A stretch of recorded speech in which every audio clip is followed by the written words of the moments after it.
Of you. Welcome to back my YouTube channel S K G Jusari. आज के इस video में हम मानव विकास सूचकांक वाला मानव विकास जो पढ़ रहे थे, चैप्टर नंबर तीसरा, जो अपना थर्ड चैप्टर था वर्ल्ड ज्योग्राफी का, उसका तो उसमें से जो थोड़ा सा टॉपिक बच गया था, मानव विकास का मापन बच गया था, अंतर्राष्ट्रीय तुलना बच गई थी, उसके बारे में हम आज अध्ययन करेंगे। अध्ययन करने से पहले मैं बता देता हूँ, किसी भी प्रकार का कोई भी डाउट हो तो उसको कमेंट में आप लिख सकते हो। इसके अलावा आप किसी भी प्रकार का कोई भी डाउट हो तो कमेंट में लिख के पूछ सकते हो कि क्या होगा क्या नहीं होगा। ठीक है, आज की देखो इस वीडियो में हमने सबसे पहले शुरुआत करते हैं मानव विकास का मापन की।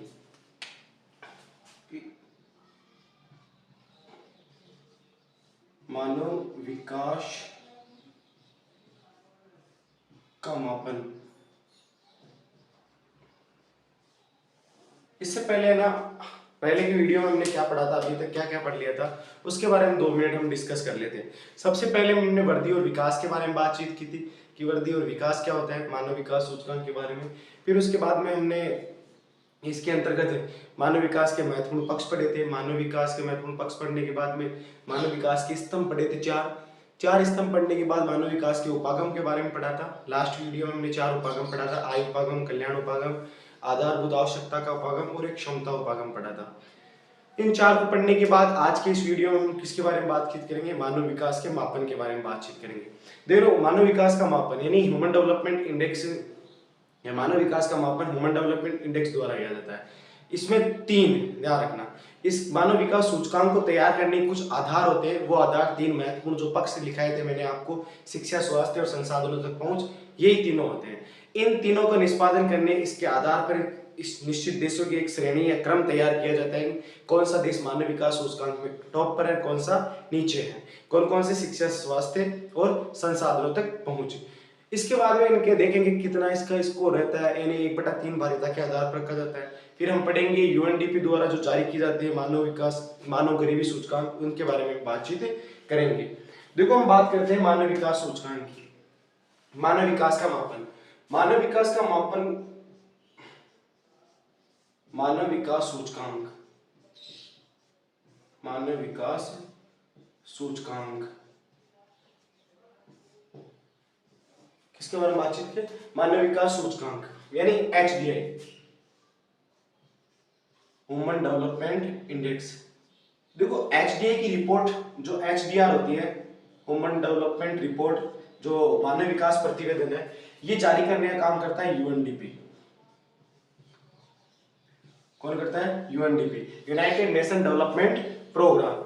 यूनाइटेड नेशन डेवलपमेंट प्रोग्राम ये जारी करता है, और ये 1990 में इसकी पहली रिपोर्ट जारी की थी। ध्यान रखना, कब की थी? 1990 में।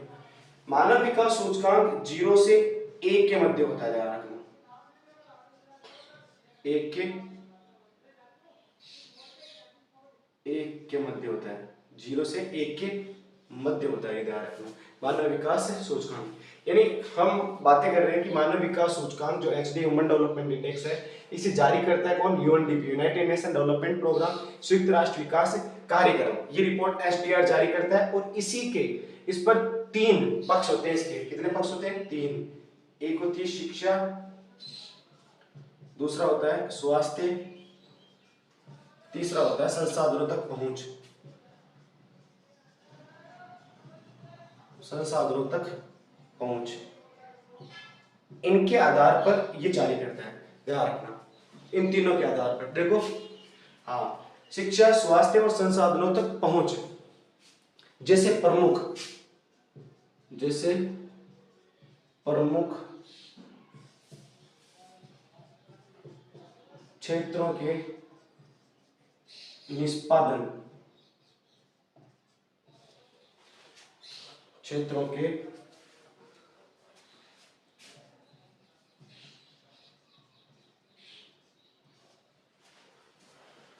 निष्पादन के आधार पर,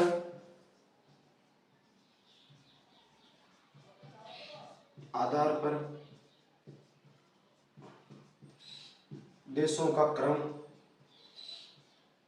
आधार पर देशों का क्रम तैयार किया जाता है।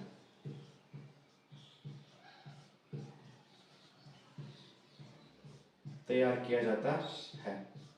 ध्यान रखना, एसडीआई को जारी करने के लिए प्रमुख 3 क्षेत्र कौन कौन से? शिक्षा, स्वास्थ्य संसाधनों तक पहुंच, ये तीन है। इसके आधार पर मानव विकास सूचकांक निकाला जाता है। ध्यान रखना, इसका जो क्रम होता है 1 से 0 से 1 के मध्य क्रम होता है इसका, इसी के बीच में होता है। ध्यान रखना, ये भी बहुत इंपॉर्टेंट बात है। एक एक के बारे में याद करो। देखो सबसे पहले हम बात करते हैं किसके बारे में, स्वास्थ्य के बारे में।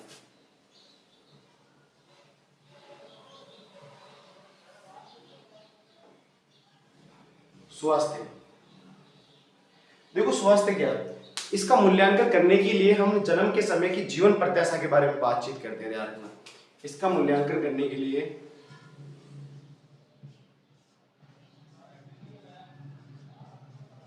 इसका मूल्यांकन करने के लिए इसका मूल्यांकन करने के लिए जन्म के समय जीवन प्रत्याशा, जन्म के समय जीवन प्रत्याशा, जन्म के समय जीवन प्रत्याशा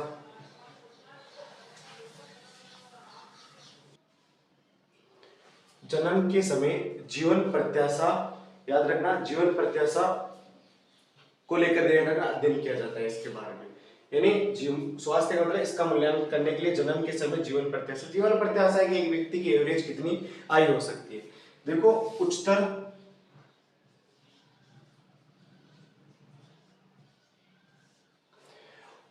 जीवन प्रत्याशा का अर्थ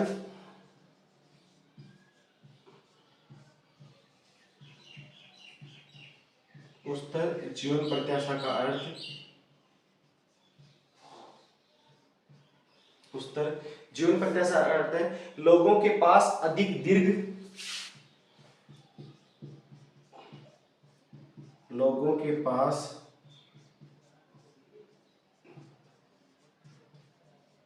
अधिक दीर्घ व स्वस्थ, यानी दीर्घ या उच्च स्वस्थ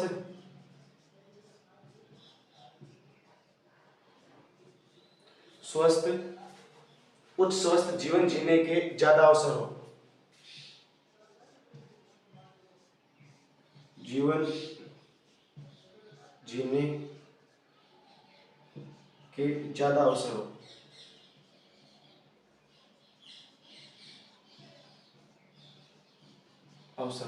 जो कहने का मतलब स्वास्थ्य का इसका मूल्यांकन करने के लिए जन्म के समय जीवन प्रत्याशा को मापा जाता है, उसके आधार पर मापा जाता है इसे।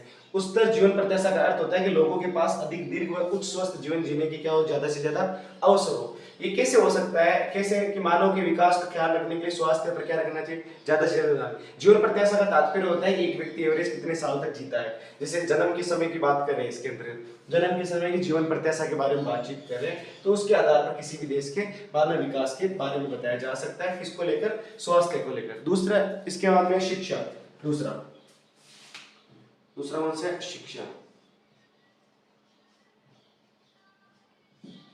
शिक्षा की बात करते हैं तो शिक्षा का मतलब प्रौढ़ दर। शिक्षा को दो प्रकार से काउंट किया जा सकता है यहाँ पर।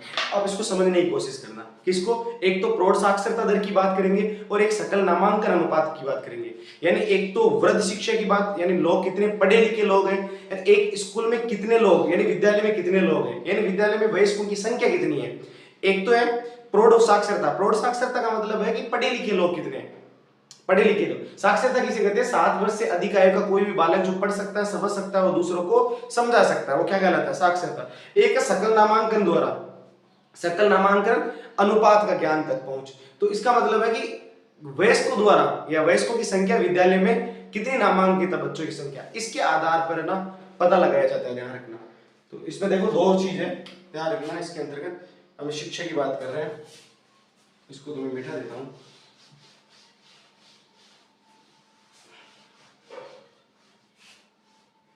देखो इसके अंतर्गत प्रौढ़ साक्षरता दर,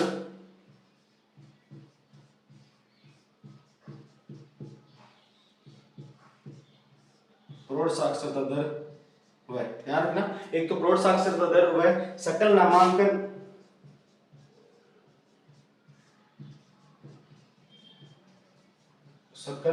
नामांकन अनुपात दो है। पहला तो किसको, प्रौढ़ साक्षरता दर, दूसरा सकल नामांकन अनुपात, ज्ञान तक पहुंच, ज्ञान तक पहुंच।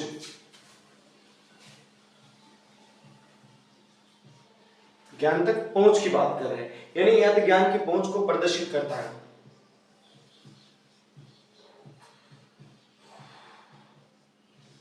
प्रदर्शित करता है। किसकी बात करें, प्रौढ़ साक्षरता दर, यानी कितने लोग पढ़े लिखे हैं। इसके अलावा दूसरा क्या है, यहाँ प्रौढ़ साक्षरता दर व सकल नामांकन अनुपात, यानी विद्यालय में वयस्कों की संख्या का कितना अनुपात हो चुका है, उस ज्ञान की पहुंच को क्या करता है, प्रदर्शित करता है। देखो लिखो,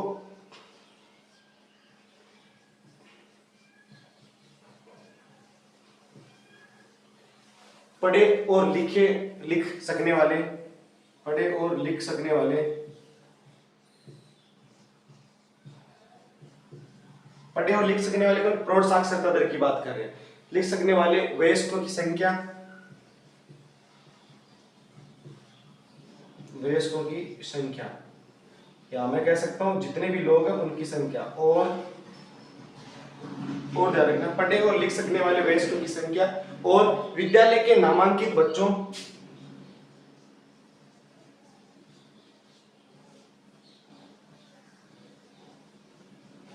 विद्यालय के नामांकित बच्चों की संख्या, बच्चों की संख्या। ये बात किसकी है, सकल नामांकन अनुपात की, बच्चों की संख्या को दर्शाता है, बच्चों की संख्या को दर्शाता है।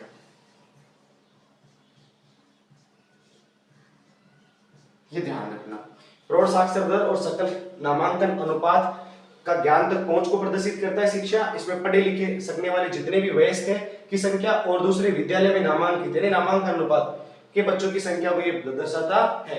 इससे उस देश में शिक्षा की पहुंच का पता चलता है। इससे उस देश की शिक्षा की पहुंच का पता चलता है।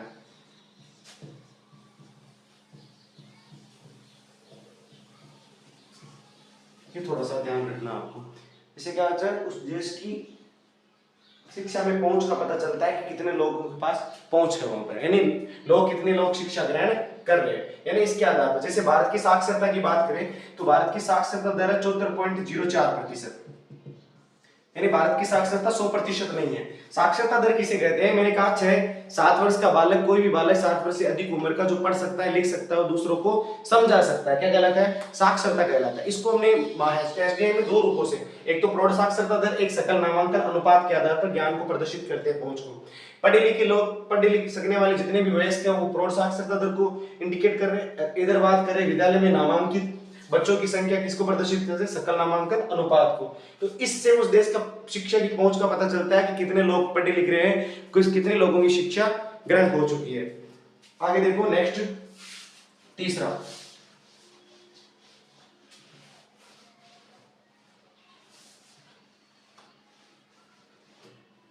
इसके अंतर्गत संसाधनों तक पहुंच।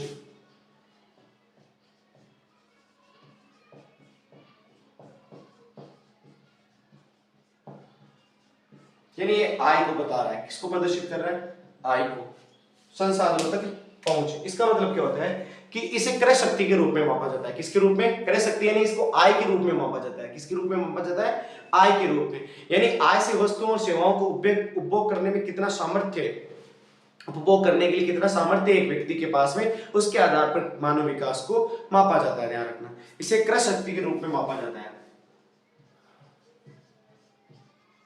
इसे क्रय शक्ति के रूप में मापा जाता है।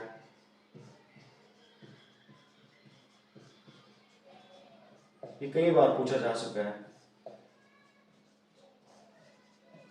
किसके रूप में मापा जाता है, इसे क्रय शक्ति के रूप में मापा जाता है। तो यहाँ पर इसको बॉक्स बना लेना, आपको अंडरलाइन कर लेना। इसके बाद इससे उस देश में शिक्षा, इससे ध्यान रखना, क्रय शक्ति मतलब आय के आधार पर, इसे आय के रूप में मापा जाता है। ध्यान रखना, आय से वस्तुओं और सेवाओं को, आय से वस्तुओं और सेवाओं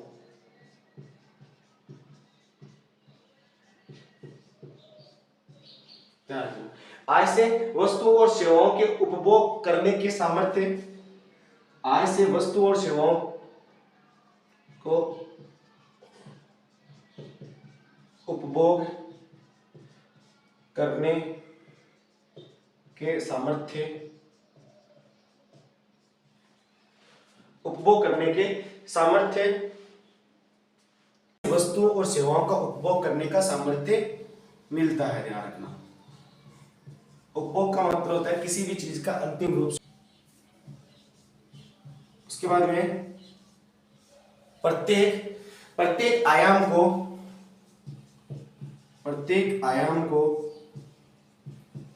1/3 भारिता,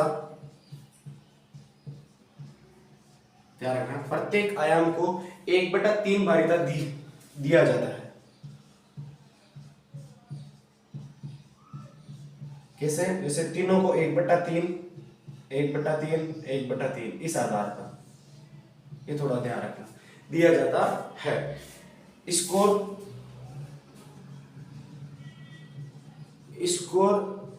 एक के जितना नजदीक होगा, स्कोर एक के जितना नजदीक होगा वह उतना ही विकसित माना जाएगा, विकसित माना जाएगा, माना जाएगा। तथा 0 के समीप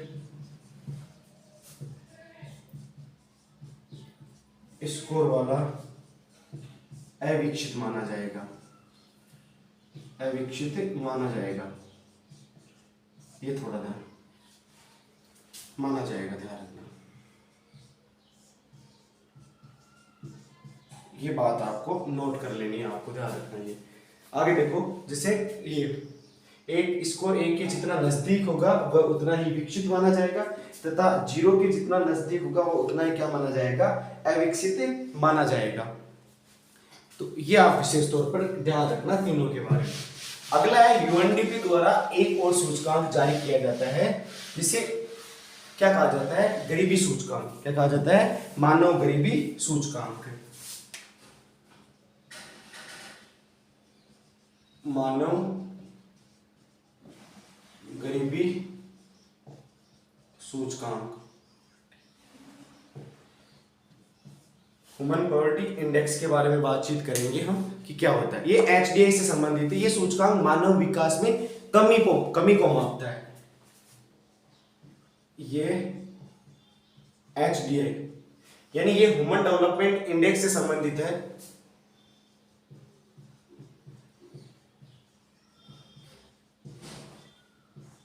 संबंधित है। ये मानव विकास में कमी को मापता है।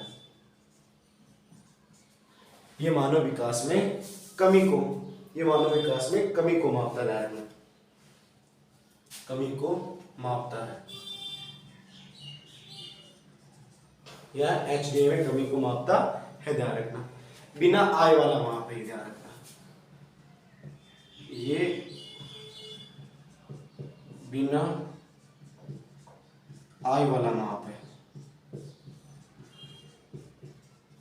ये ध्यान रखना। इस यहाँ से इंपॉर्टेंट क्वेश्चन 2-3 बन सकते हैं। यहाँ से कौन कौन से बन सकते हैं, हम इनके बारे में चर्चा करेंगे। यहाँ पर इंपॉर्टेंट क्वेश्चन ये है कि कमी को मापने वाले सूचक कौन कौन से हैं, ध्यान रखना।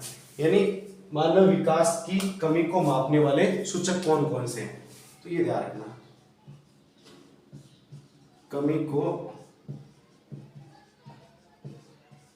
मापने वाले सूचक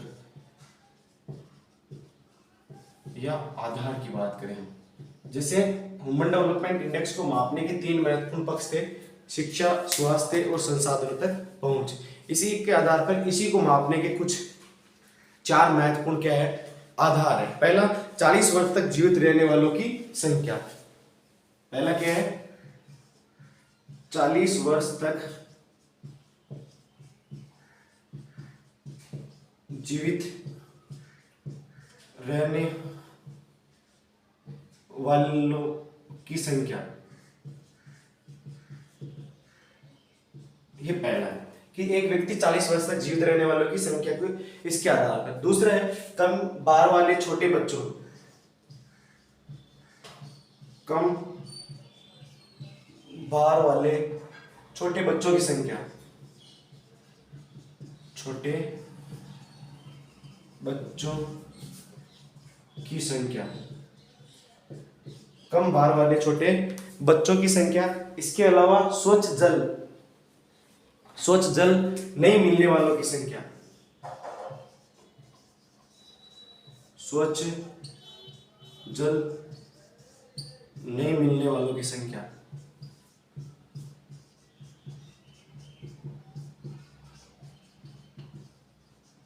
संख्या 4 नंबर पर क्या है इसके अंतर्गत? 4 नंबर के अंतर्गत प्रौढ़ अशिक्षा,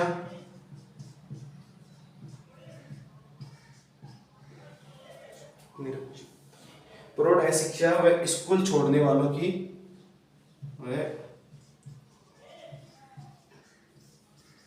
स्कूल छोड़ने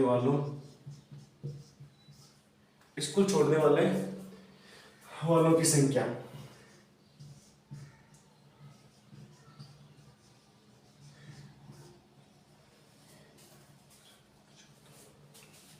देखो इसके अंतर्गत क्या है, गरीबी जो सूचकांक है, ह्यूमन जो पॉवर्टी डेवलपमेंट वो इंडेक्स है, मानव गरीबी सूचकांक है, इसके अंतर्गत एचडीआई में ये सूचकांक मानव विकास की कमी को दर्शाता है। इसको बिना आय के माप वाला बताया जाता है। इसमें 4 है। एक तो 40 वर्ष तक जीवित रहने वालों की संख्या के आधार पर, एक कम बार वाले बच्चों की संख्या, यानी बहुत सारे बच्चे ऐसे होते हैं जिनकी कुपोषण के शिकार हो जाते हैं, जिनका वेट नहीं बढ़ता है, बहुत सारी समस्याओं का ग्रसित और बहुत सारी इसमें बीमारियां उनकी हो जाती है, तो उनको भी इसमें काउंट किया जाता है। एक बहुत सारे क्षेत्र जहां पर उनको स्वच्छ जल नहीं मिल पाता है, बहुत सारे ग्रामीण क्षेत्रों में अफ्रीका महाद्वीप के बहुत सारे स्थानों पर लोगों को पानी पीने को नहीं मिल रहा है, गंदे पानी को पी रहे हैं। इसके अलावा प्रौढ़ निरक्षरता, वह हम कह सकते हैं प्रौढ़ शिक्षा व स्कूल छोड़ने वालों की संख्या, इस 4 के आधार पर मानता है, ध्यान रखना ये प्रमुख है वर्तमान में। तो मानव गरीबी सूचकांक भी कौन? यूएनडीपी, ध्यान रखना कौन जारी करता है? यूएनडीपी जारी करता है।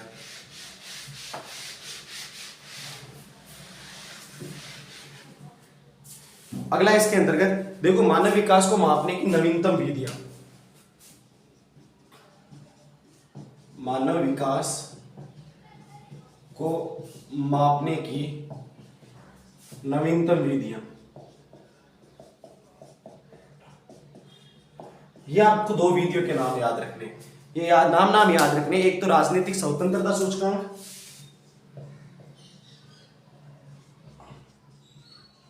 राजनीतिक स्वतंत्रता सूचकांक, पहली कौन सी है? राजनीतिक स्वतंत्रता सूचकांक है, फ्रीडम इंडेक्स की बात कर रहे हैं। दूसरे कौन सा है? दूसरा है भ्रष्टाचार धारणा सूचकांक, भ्रष्टाचार धारणा सूचकांक। भ्रष्टाचार धारणा सूचकांक का मतलब है यानी corruption perception index, corruption perception index CPA.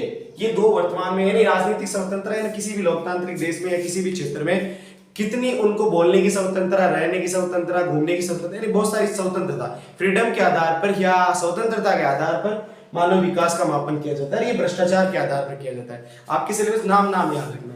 जैसे रिपोर्ट की बात करें तो भ्रष्टाचार सूचकांक के टॉप पर दुनिया में अफ्रीका कॉन्टिनेंट का एक छोटा सा देश है जिसका नाम आपको पता होगा, सोमालिया है। कौन सा है? सोमालिया। कभी देखना अफ्रीका कॉन्टिनेंट इस प्रकार से, यहाँ पर एक देश है जिसका नाम है सोमालिया, वो है इसके अंतर्गत। और सबसे अच्छा डेनमार्क है इसके अंतर्गत, ध्यान रखना डेनमार्क बहुत अच्छा देश है, वहां पर भ्रष्टाचार सबसे कम है। ये विधियां होंगी, ध्यान रखना। इसके अलावा आपको कुछ बातें याद रखनी है, जैसे भूटान नाम का एक देश है, हमारा पड़ोसी देश है भूटान। भूटान प्रसन्नता, आपको पता है हैप्पीनेस, वर्ल्ड हैप्पीनेस की बात करें हम, भूटान देश, आप इसको नोट लगा के लिख लेना, भूटान मानव विकास को कुछ अलग ही नाम मापता है, यानी भौतिक भूटान है ना, मानव विकास को कह रहे हैं कि मानव विकास किसके आधार पर मान सकते हैं हम, सकल राष्ट्रीय प्रसन्नता के आधार पर। भूटान भूटान जो विश्व में अकेला देश है, भूटान विश्व में अकेला देश है, भूटान विश्व में अकेला देश है जिसने सकल राष्ट्रीय प्रसन्नता, सकल राष्ट्रीय प्रसन्नता यानी ग्रॉस नेशनल हैप्पीनेस, हैप्पीनेस को देश की प्रगति, यानी ये वहां की खुशी के आधार बता रहा है कि उस देश का राष्ट्रीय विकास उतना अच्छा है, प्रगति का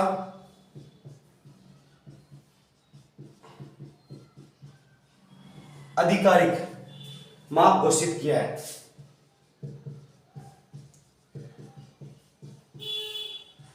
घोषित किया है, ये ध्यान रखना है, नोट लिख लेना आपकी कि जो ग्रॉस नेशनल हैप्पीनेस है ना, वो रिपोर्ट जारी कौन करता है, नेपाल जारी करता है। इसी के आधार पर उसने मानव को, यानी किसकी, मानव विकास के बारे में बताया कि जितने जिस देश के पास में जितने अच्छा क्या है, खुशी रहने का या खुश रहने का माहौल है, वो उतना ही अच्छा क्या है, उसका मानव विकास हो रखा है।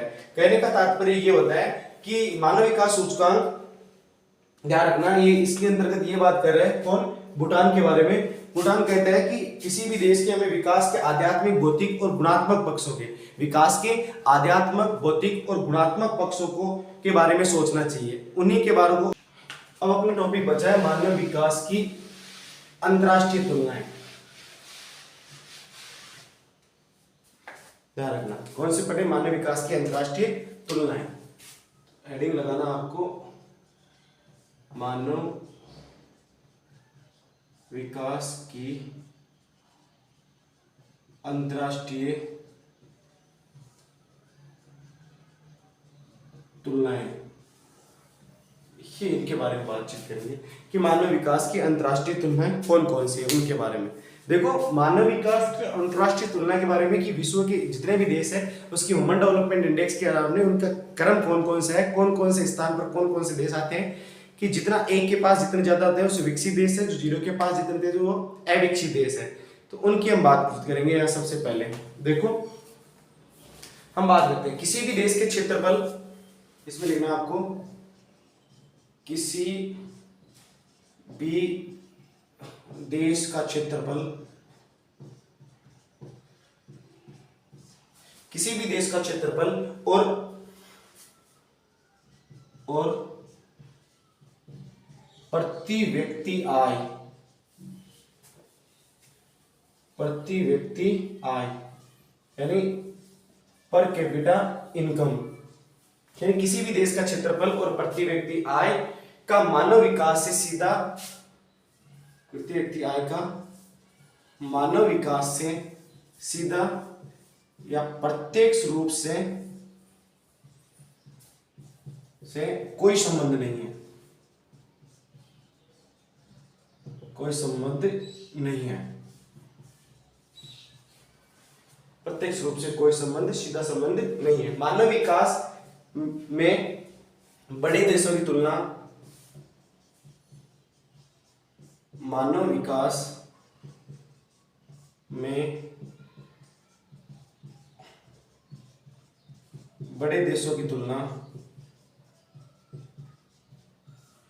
मानव विकास में बड़े देशों की तुलना में छोटे देश छोटे देश अच्छा स्कोर कर रहे हैं, छोटे देश ध्यान रखना अच्छा काम कर रहे हैं या अच्छा स्कोर कर रहे हैं। अरे क्योंकि वहां का क्षेत्रफल छोटा है और जनसंख्या भी वहां पर क्या है, कम है, तो मानव विकास अपने आप ही भारत जैसे देशों में 140 करोड़ की तो आबादी है, भारत में 135 करोड़। अरे तो इतनी सी आबादी, इतना सा क्षेत्रफल, तो लोगों का विकास करना अपने आप में बहुत बड़ी चुनौती होती है। इसीलिए भारत जैसे देशों की मानव विकास सूचकांक में बहुत ही नीचे रैंक का ध्यान रखना, ये ध्यान रखना। नेक्स्ट पॉइंट लिखना आपको कि छोटी अर्थव्यवस्था वाले देशों छोटी अर्थव्यवस्था वाले देश,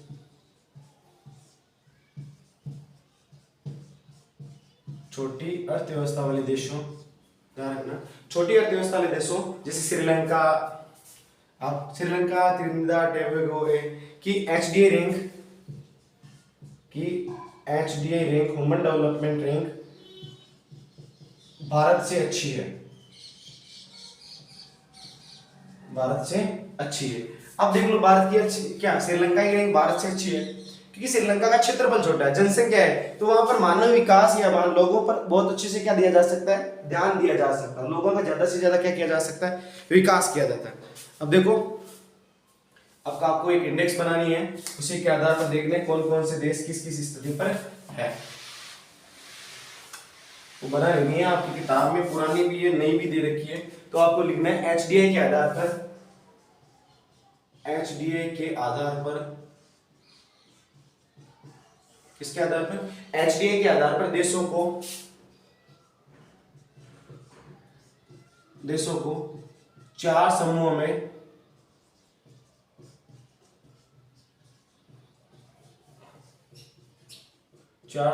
बांटा गया है। 4 समूह कौन कौन से हैं, देखो, एक तरफ तो लिखना मानव विकास का स्तर,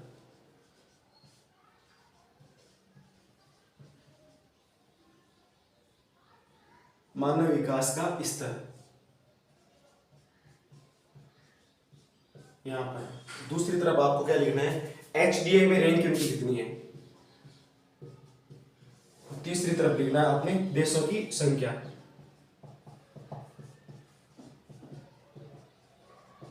देशों की संख्या। एचडीआई रैंक आपको पता है 0 से 1 के बीच में होगी, 1 के बीच में। इसके अंतर्गत इन देशों को 4 कैटेगरी में बांटा गया है। कितनी कैटेगरी में बांटा गया है, 4। कौन कौन सी कैटेगरी है, पहली है अति उच्च, दूसरी है उच्च, तीसरी है मध्यम, और चौथी है निम्न। चौथी कौन सी है, निम्न श्रेणी है।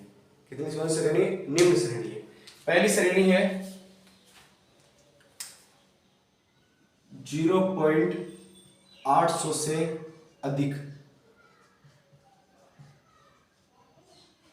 कहां से, 0.800 से अधिक। दूसरी है 0.700 से लेकर 0.799 तक, ये आपको यहां लिखनी है, 0.799 से 0.700 तक, ध्यान रखना, 700 से 799 तक, 700 से 799 तक, ये कौन सी हो जाएगी, उच्च। इसके बाद में होगी 550 से 550 से लेकर 699 तक, 0.699 तक। इसके अलावा फिर होगा 0.549 से कम, तो 1 और 0 के मध्य को इसको काउंट किया जाता है, ध्यान रखना। अब देशों की बात करें तो पहले वाली श्रेणी के अंतर्गत, पहले वाली अति उच्च के अंतर्गत 66 देश आते हैं। कितने देश आते हैं, 66। इसके अंतर्गत कितने देश आते हैं, 53 देश आते हैं। कितने देश, 53 देश आते हैं। इसके अंतर्गत 37 देश आते हैं, और यहाँ शायद लगभग 38 देश है।